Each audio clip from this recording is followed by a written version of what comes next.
Welcome everyone, my name is Faith and today I'm your trainer. Today we're going to talk about consultation processes. So we know that every workplace communication is very important, and one of the ways a workplace does this effectively is through the process of consultation in different forms. So we will expand on that. Again, the duration of the program is between 10 and 15 minutes. We welcome your questions and your comments because that really helps us to understand what your requirements are and how we can improve the training programs for you. We also attach templates, and the templates are there to help you maybe establish your systems a little bit more, or just give you a little bit more understanding of the process or the training that we've gone through.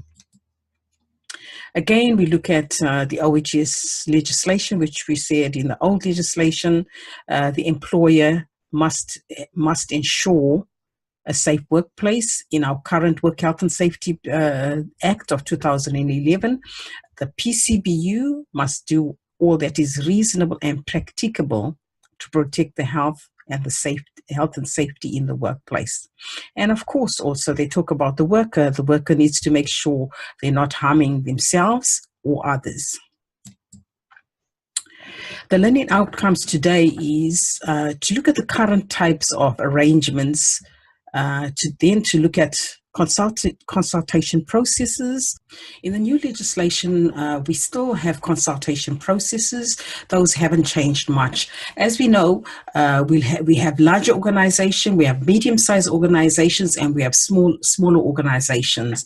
So if your organization is a large one, then you'd normally have a Work Health and Safety Committee.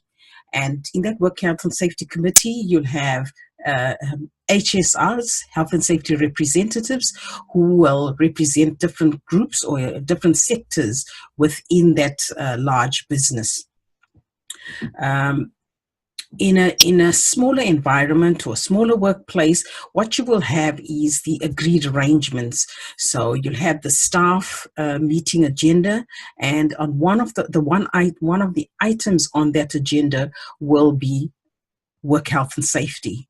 So they'll be able to discuss work health and safety, and in that meeting you might have a supervisor, a manager, and they will then go back to the workplace or back to the office and be able to share that information with the staff and be able to educate them on the new work health and safety strategies they have in place, or in another respect, they take work health and safety stats or issues to the staff meeting.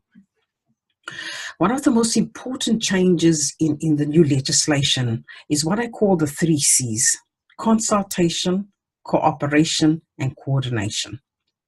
So if we're reading through those 3 different words, what this talks about is teamwork. We have to consult within that workplace, we have to cooperate, and we have to coordinate. So it's a really team effort. And earlier on, I spoke about the HSR, where the HSR had the powers to stop work and to issue improvement notices.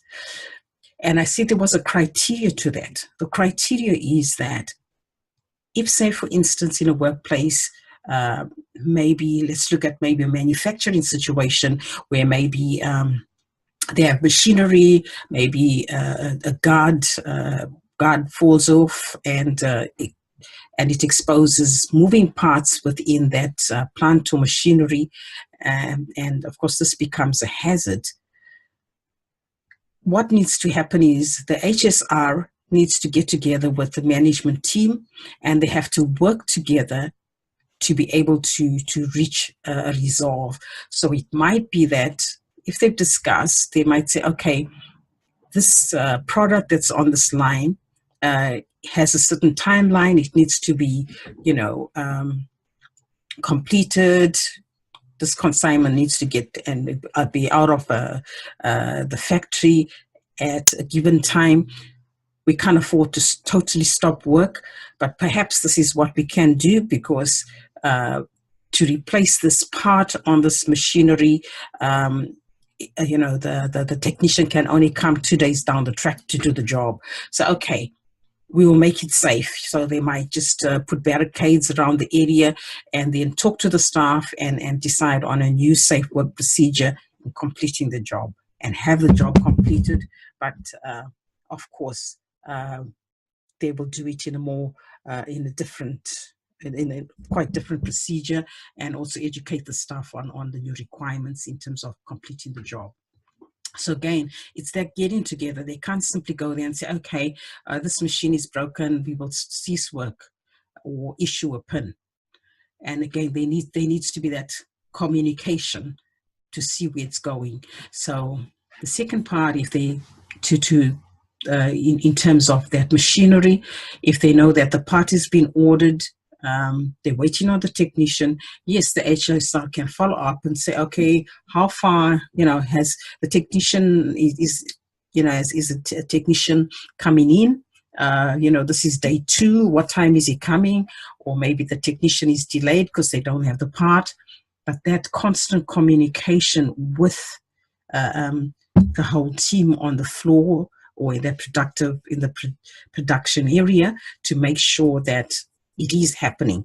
But again, collaboration, not simply saying, okay, I'm going to issue you with a PIN because, this still hasn't been done.